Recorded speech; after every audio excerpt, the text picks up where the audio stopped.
살아계신 하나님 말씀 함께 봉독합니다.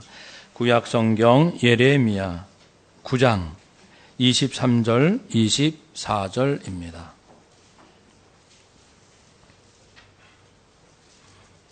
다 찾으신 줄 알고 함께 봉독합시다. 여호와께서 이와 같이 말씀하시되 지혜로운 자는 그의 지혜를 자랑하지 말라. 용사는 그의 용맹을 자랑하지 말라. 부자는 그의 부함을 자랑하지 말라. 자랑하는 자는 이것으로 자랑할지니 곧 명철하여 나를 아는 것과 나 여호와는 사랑과 정의와 공의를 땅에 행하는 자인 줄 깨닫는 것이라. 나는 이 일을 기뻐하노라. 여호와의 말씀이니라. 아멘. 귀한 찬양 감사드립니다. 우리 서로 인사합시다. 하나님을 사랑합시다. 네, 사랑하시죠. 또 우리 그리스도인들이 이 세상에서 믿음으로 살려고 애를 쓰고 있습니다. 쉽지 않잖아요. 그래서 교회에 모일 때마다 격려해야 합니다. 정말 수고했다고. 우리 서로 인사합시다. 수고 많으셨습니다. 아멘. 우리 당산동 교회가 하나님의 위대한 사랑으로 충만해서 이 세상의 모든 갈등, 아픔, 상처를 다 녹이고 이 세상에 하나님 나라를 이루는 우리 교회가 될 줄로 믿습니다. 아멘. 우리 1월 두 번째 주일 말씀으로 하나님의 사랑을 깊이 깨달읍시다. 하나님의 사랑을 나름대로 우리가 선포하는 주일입니다. 하나님, 저는 하나님의 사랑이 이런 것으로 이해하고 이런 것이라고 믿고 고백하고 선포하겠습니다. 라는 그러한 목표로 말씀을 함께 나누기 원합니다. 우리 인생에 많은 중요한 주제들이 있습니다. 무엇을 여러분 소중히 여기십니까? 구원, 또 정직, 평화, 감사, 겸손, 나눔 많잖아요. 이 각각 하나하나의 진정한 의미도 깨닫고 또 그런 각각의 것을 다 이렇게 모아서 하나의 거대한 하나님의 그 작품이 되도록 하는 모든 것을 아우를 수 있는 그것, 모든 신앙 덕목의 어머니, 그것을 우리는 찾고자 하는데 바로 사랑이라고 생각합니다. 그래서 금년도 우리는 하나님의 사랑에 올인하면은 틀림없이 더 지혜로워질 것이고 하나님의 사랑을 잘 알수록 이상하게 마음도 평안해지고 하나님의 사랑으로 모든 답답했던 인생의 문제가 풀리는 어떻게 보면 좀 신비로울 정도로 그러한 하나님의 사랑을 기대하면서 출발합니다. 오늘은 이 하나님의 사랑을 어떻게 정의할 수 있을까를 4개의 본문을 통해서 공통점을 확인해 보겠습니다. 먼저는 로마서 13장 8절에서 10절인데 이런 말씀입니다. 피차 사랑의 빛 외에는 아무에게도 아무 빚도 지지 말라. 그래서 우리는 빚지지 않는 인생을 목표로 해야 합니다. 빚지지 않는 인생. 그러나 사랑의 빚은 질 수 있다. 서로 사랑하고 사랑받고 그것은 괜찮다. 그것이 필요하다. 남을 사랑하는 자는 율법을 다 이루었다. 저도 처음 이런 말씀을 대할 때 의아했어요. 나는 여전히 부족함도 많고 율법을 다 지키지 못하는데 사랑하면 율법을 다 이룬다. 너무 단순한 말씀이고 너무 거침없는 말씀이라서 좀 의아하더라고요.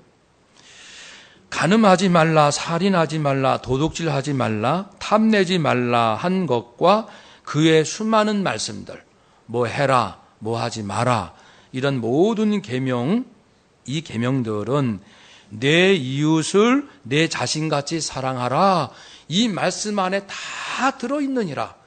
그러니까 이웃을 나처럼 내 자신을 사랑하듯 사랑할 줄만 안다면 더 이상의 가르침이 필요 없다라고 말씀하실 정도입니다. 사랑하면 다른 사람에게 어찌 악을 행하겠는가?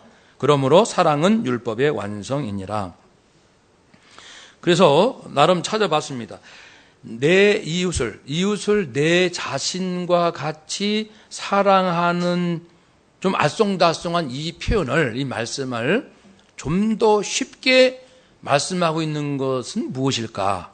그것이 바로 마태복음 7장 12절 말씀입니다.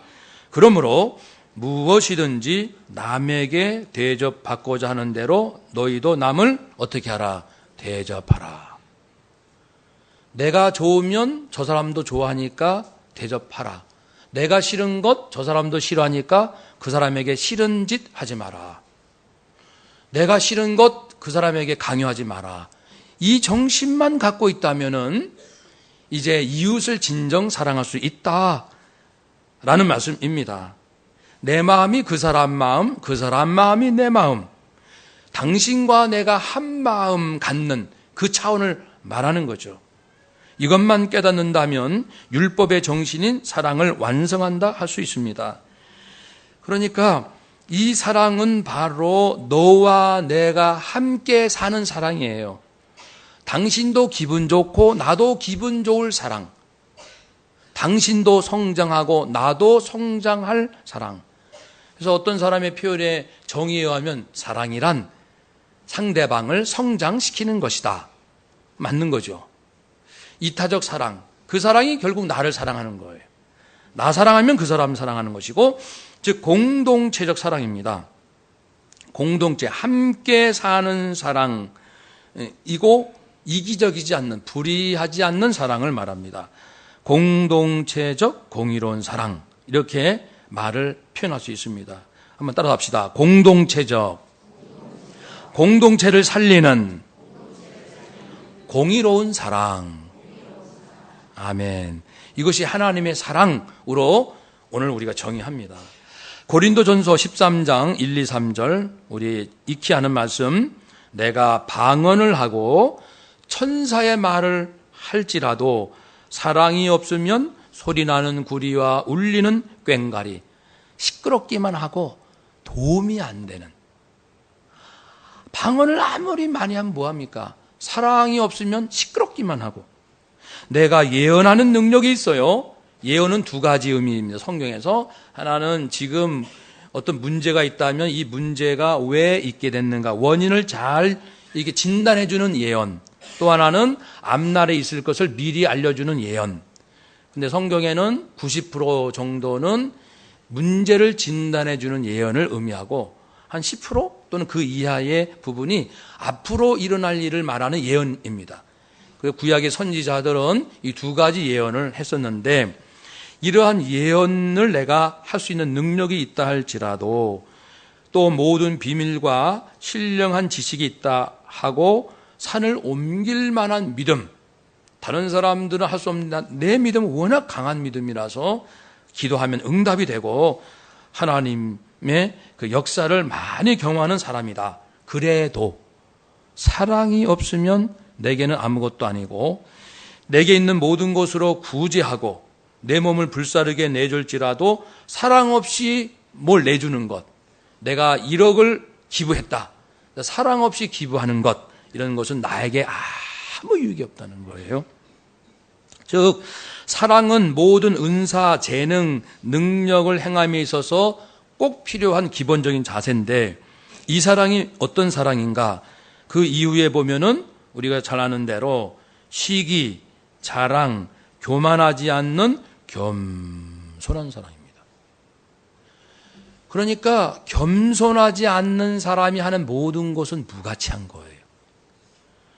내가 사람을 존중할 줄 모르면서 하는 것들은 다 헛된 겁니다.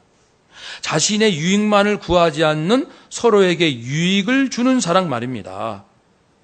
그래서 아까 앞에서 말씀드린 것 같은 겁니다. 나 싫어하면 다른 사람한테 시키면 안 돼요.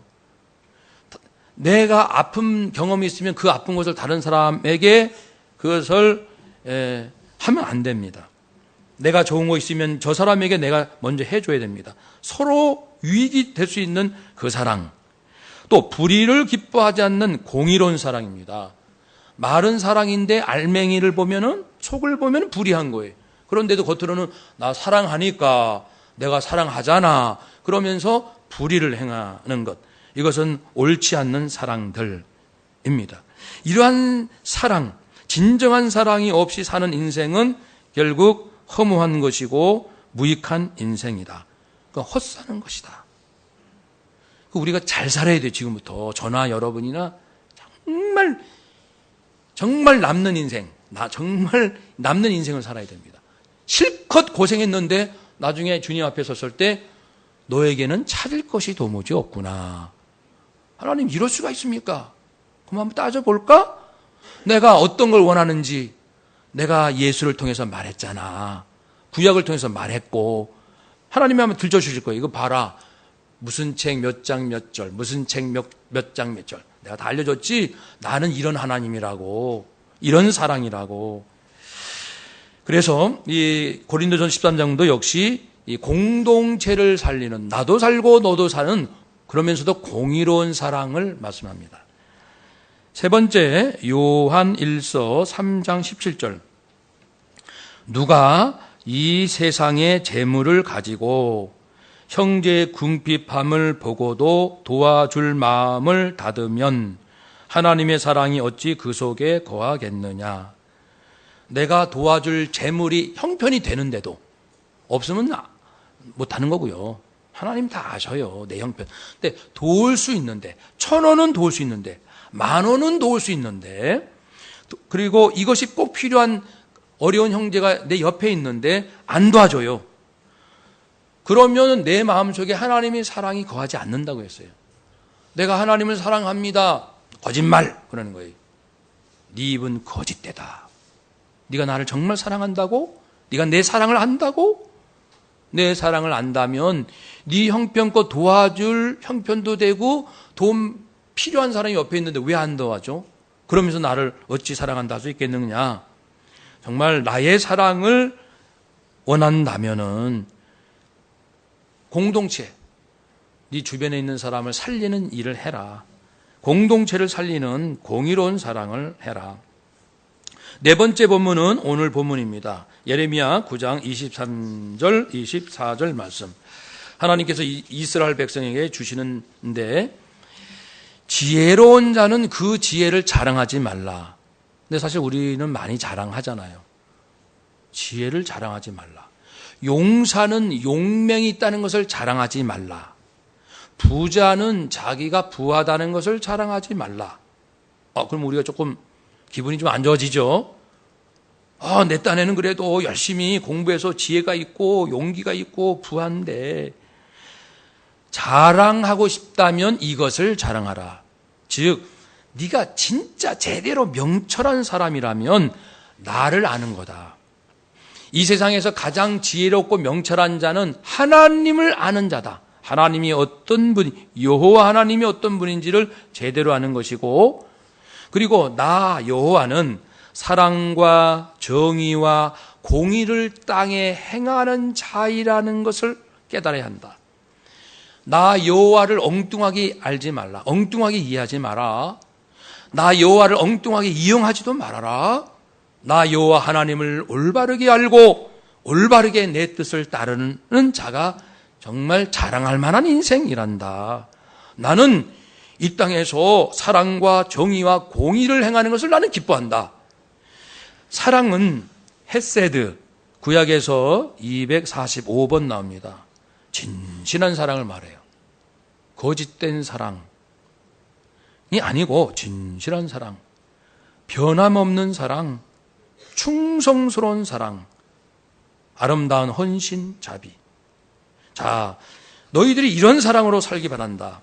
진실한 사랑으로 살아라.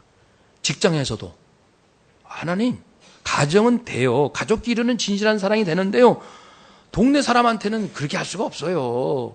어떻게 남모르는 사람에게 진실한 사랑이 됩니까? 우리는 질문이 나옵니다. 바로 반박하고 싶어요. 그러나 고민을 해야 돼요, 우리가. 그럼 하나님 앞에 나가서, 하나님, 동네 사람들에게 어떻게 진실한 사랑을 해요? 우리 직장 동료에게 이 경쟁자인데 저하고 승진의 라이벌이에요. 둘 중에 한 사람이 이번에 승진하는데요. 저 사람을 경쟁자를 진실로 사랑하라. 이게 어떻게 됩니까? 하나님께 질문을 드려보세요. 안 돼. 그렇게 포기하지 마시고 하나님 앞에 나가야 됩니다. 그것이 2014년도를 맞이하는 우리 당산동 교인들의 정직한 자세라는 거예요. 아버지는 이렇게 말씀하셨는데 현실에서 어렵습니다. 어떻게 하란 말씀입니까? 한번 더 합시다. 하나님, 어떻게 해야 합니까? 이 질문을 포기하면 안 됩니다. 끝까지 하는 것이 하나님께서 기뻐하실 거예요. 정의롭게 살아라. 미슈파트. 이것은 우리가 아는 대로 공의, 정의, 악이 아닌 것, 그것을 말합니다. 하나님께서 옳다 하는 그 하나님의 기준이죠. 그것이 정의입니다.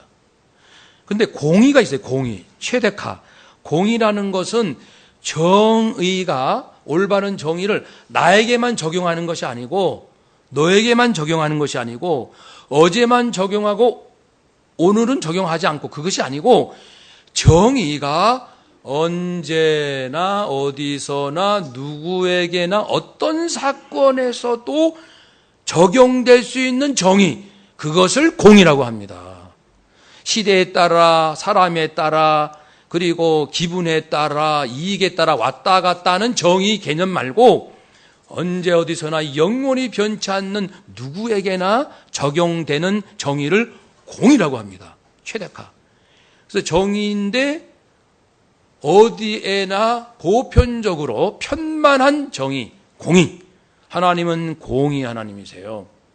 우리는 그런 것이 조금 있을 수 있잖아요. 하나님 저를 용서해 주세요. 이 어려움이 대충 넘어가게 해 주세요. 좀 모른 척하게 해 주시고 사람들이 좀 못 보게 해 주세요. 그래 놓고 내가 잘못한 그것을 누가 잘못했을 때는 하나님, 공의로우신 하나님, 저 사람의 저 잘못이 어찌 그냥 두고 보십니까? 그런 마음이 심보가 있나요, 없나요? 저도 좀 있을 것 같아요.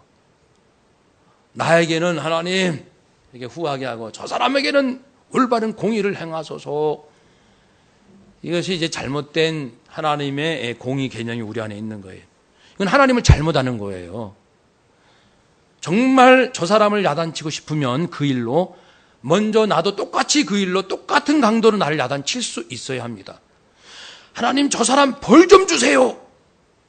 저런 짓을 해놓고 말입니다. 벌을 받아야 합니다. 그러면 내가 똑같이 그 일을 했을 때 하나님 앞에 기도, 하나님 저도 똑같이 저 사람이 당한 대로 저에게도 벌을 내려 주옵소서. 이것이 공의예요. 하나님은 공의로운 분이시라는 거예요. 그렇지만은 하나님 앞에 나와서 진실로 회개하고 잘못을 참여할 때는 하나님은 용서하시는 분이십니다. 그 은혜가 있어요. 특별한 사랑. 우리 그리스도인들은 은혜를 덧입어요. 왜냐하면 예수 피값, 예수 사랑을 믿고 믿음으로 영접했기 때문에 우리에게는 용서라는 것이 주어집니다. 미안한 얘기지만 세상 사람들은 하나님으로부터 용서는 받지 못해요. 불공평하다. 그건 하나님의 은혜가 그겁니다. 그래서 은혜를 받는 우리들은 더욱더 감사할 줄 알면서 겸손하게 사람들을 사랑하되 공의로운 사랑. 저 사람이 야단치고 싶으면 나도 야단쳐야 돼요. 아니 나부터 야단쳐야 돼요. 저 사람 혼내고 싶으면 나부터 혼내야 돼요. 하나님 앞에 나부터 혼내달라고 얘기할 수 있어야 됩니다. 이것이 공의로운, 그리고 우리 모두가 건강하게 잘 되고자 하는 진실된 사랑이지요. 공동체를 살리는 이 공의로운 사랑, 공의라는 개념 안에 그것이 있습니다. 누구에게만 적용하지 마라.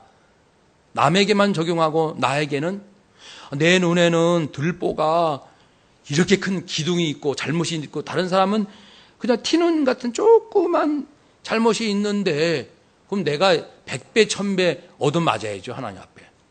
그런데 그는 뭐 없는 척하고 다른 사람이 잘못한 조그만 티 같은 잘못을 가지고 그렇게 힘들게 하고 그 사람을 수치를 주고 망신을 시키고 이게 되겠습니까? 정말 하나님 앞에 있을 수 없는 일이에요. 있을 수 없는 일. 근데 사람들의 갈등을 대부분 보면, 갈등을 보면 누구나 잘잘못이 있는데 내가 잘못한 건 쏙 감추고 다른 사람이 잘못한 것은 그렇게 확대하고, 나만 그런 줄 아십니까? 저쪽도 그러고. 그러니까 이 싸움이 안 끝나는 거예요. 너는 잘못이 없냐? 아니, 당신은 없냐? 그러면서 누가 더 잘못했는지 따져보자. 그런 거죠. 거기에 무슨 평화가 있고 진정한 화해가 있겠습니까?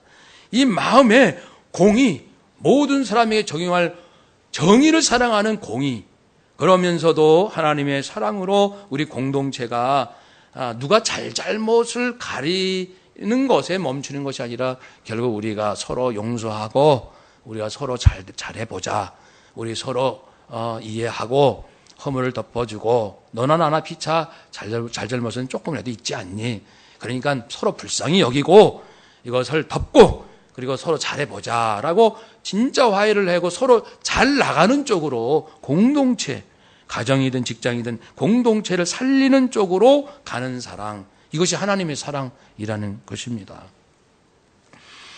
이런 사람을 봤습니다. 돈이 많은 분인데 자식한테는 돈을 잘 줍니다. 이렇게 큰 돈도 주고. 근데 자기 아내한테는 정말 인색한 남편도 봤어요. 아내한테는 생활비 빠듯하게 주고요. 그걸 또 어디다 썼는지 그냥 이렇게 파헤치면서 그러니까 자식한테는 아주 인심 잘 씁니다. 그게 무슨 사랑입니까? 그리고 자식도 깨달아야 돼. 이건 아빠가 비록 나한테는 용돈을 또 어떤 물질을 풍족하게 주신다 하더라도 속지 마세요. 그건 아버지가 진실한 사랑이 아니에요. 나한테 덕보시려고 좀 속되게 표현하면 나를 나중에 좀 잡수시려고 나에게 투자하시는 거예요, 지금. 무슨 사랑은 사랑입니까? 아내한테 그렇게 하면서 그걸 또 좋아가지고 자녀가 아빠 그러지 마시라고요. 아빠! 우리한테는 이렇게 잘하시면서 엄마한테 왜 이렇게 박하게 하세요? 아빠를 혼내야죠. 그것이 하나님이 원하시는 공의로운 사랑이란 말이에요. 나한테만 잘해준다고 그냥 마음이 홀랑 넘어가가지고 그냥 정신 못 차리고 그러지 마시고요. 하나님이 우리에게 원하시는 것은 공동체를 살리는 공의로운 사랑, 이 사랑으로 너희가 살라 이겁니다. 또 어떤 분은 자식한테는 끔찍하게 하면서 부모에게는 심하다 할 정도로 쌀쌀맞게 하는 사람들도 있어요. 자녀한테는 부모한테는 정말 인색해. 정말 인색해. 그게 무슨 자식 사랑입니까? 다 이기적이고 자식에게 많이 투자해야 부모한테 받을 건 이제 이미 없고 자식한테 투자해야 나중에 좀 얻을 게 더 있지. 그게 무슨 사랑이냐고요. 하나님은 속지 않습니다. 그러니까 나중에 하나님 저 돈 열심히 벌어가지고요. 자식 교육 잘 시켰고요. 자식을 위해서 이렇게 희생했고요. 그러면 너에게는 찾을 것이 없구나. 너의 모든 사랑은 헛되다. 거짓되다. 너는 참 사랑을 몰랐다. 그렇게 말씀하지 않겠습니까?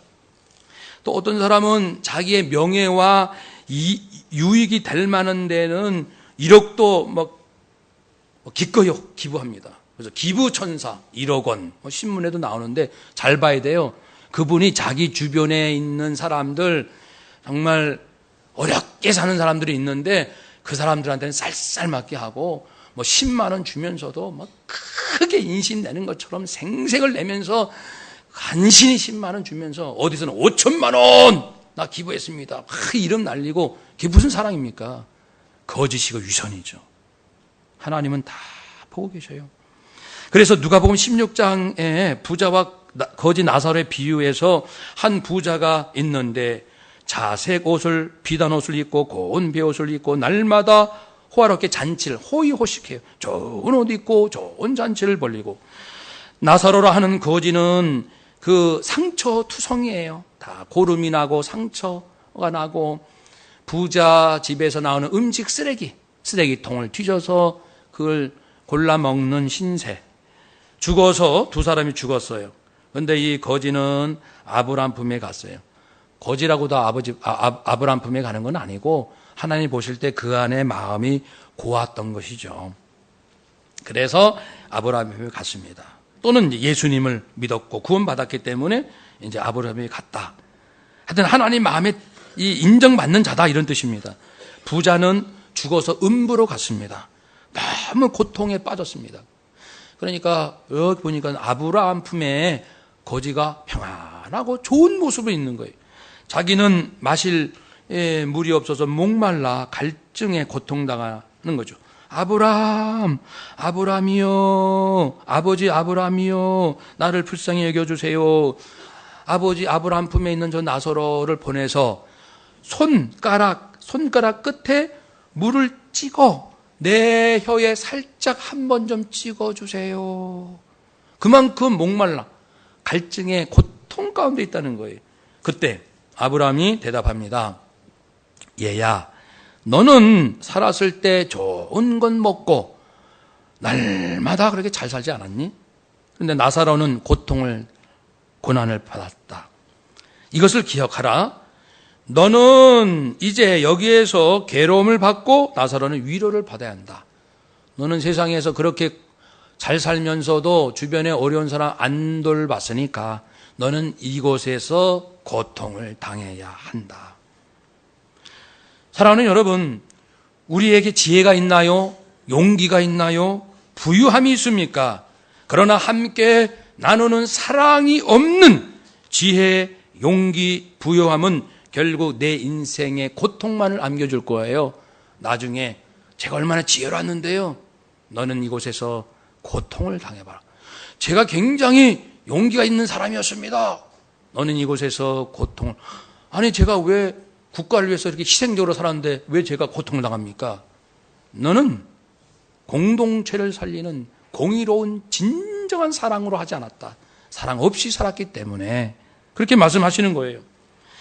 그래서 하나님의 사랑은 나만 좋아하는 사랑, 나만 잘되게 하는 사랑, 내 회사만 잘되게 하는 사랑, 중소기업에 있는 사람은 중소기업을 잘되게 해주실 하나님, 대기업에 있는 사람은 대기업을 잘하게 해주실 하나님, 그게 다 거짓된 사랑이에요. 하나님께 여쭤보세요.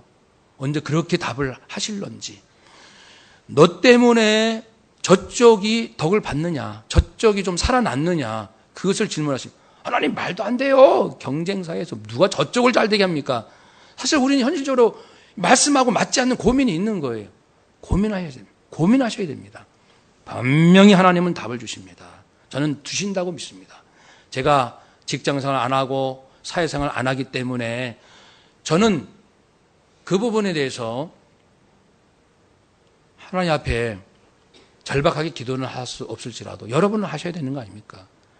제가 만약에 사회생활하고 사업하고 직장생활 한다면 이 부분에 대해서 저는 반드시 하나님 앞에 여쭤볼 거예요. 이 문제가 해결 안 되면 저는 하나님 앞에 정말 광분을 할 거예요. 하나님, 말씀을 하시지 마시든지, 그죠?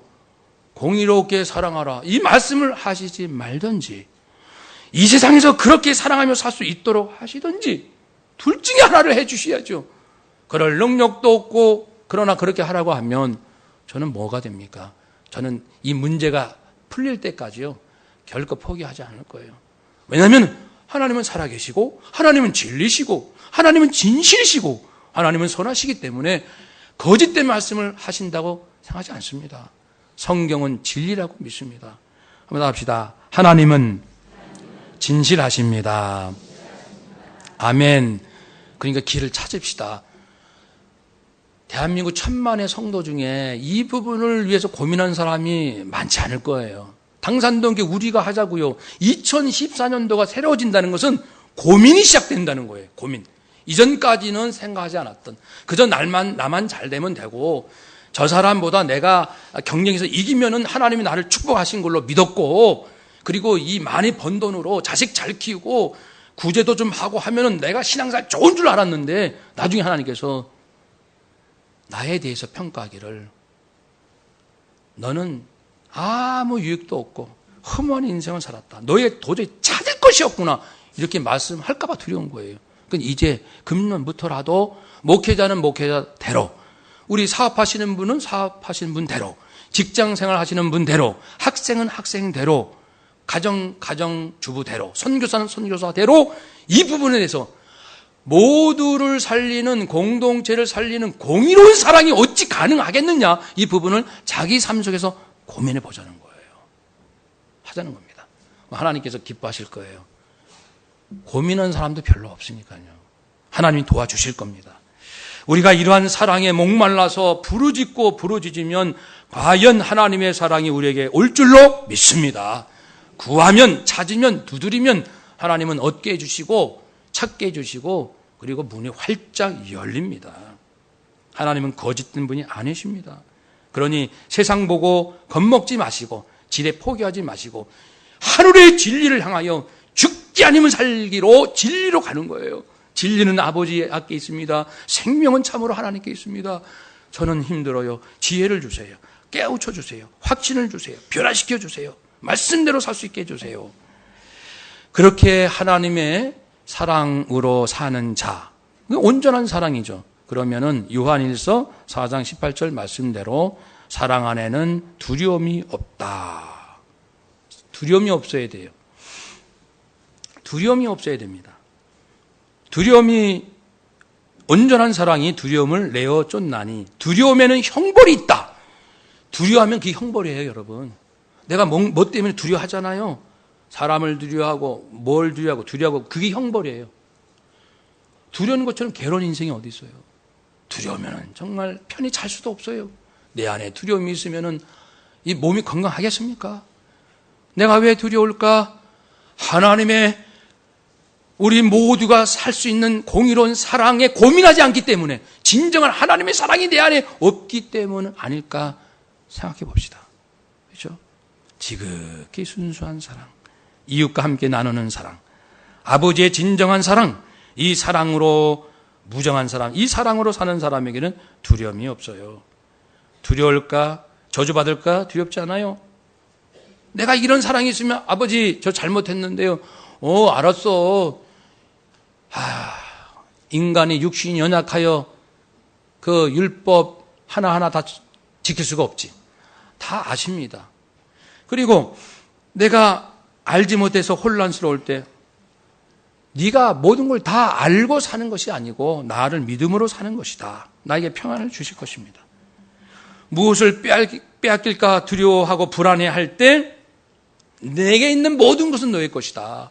그랬잖아요. 그 돌아온 탕자에 비유해서 아버지 집에서 열심히 성실하게 일했던 큰아들에게 아버지는 내 것은 다 네 것이다. 하나님의 것이, 하나님 이 땅에 있는 것이 다 하나님의 것인데 하나님께서 물이 필요하세요? 산소가 필요하세요? 무슨 돈이 필요하세요? 하나님이 창조하신 건데요. 하나님은 필요한 것이 없는 분이세요. 주시는 분이세요. 하나님이 창조한 모든 것을 누구에게 주고 싶어 하실까요?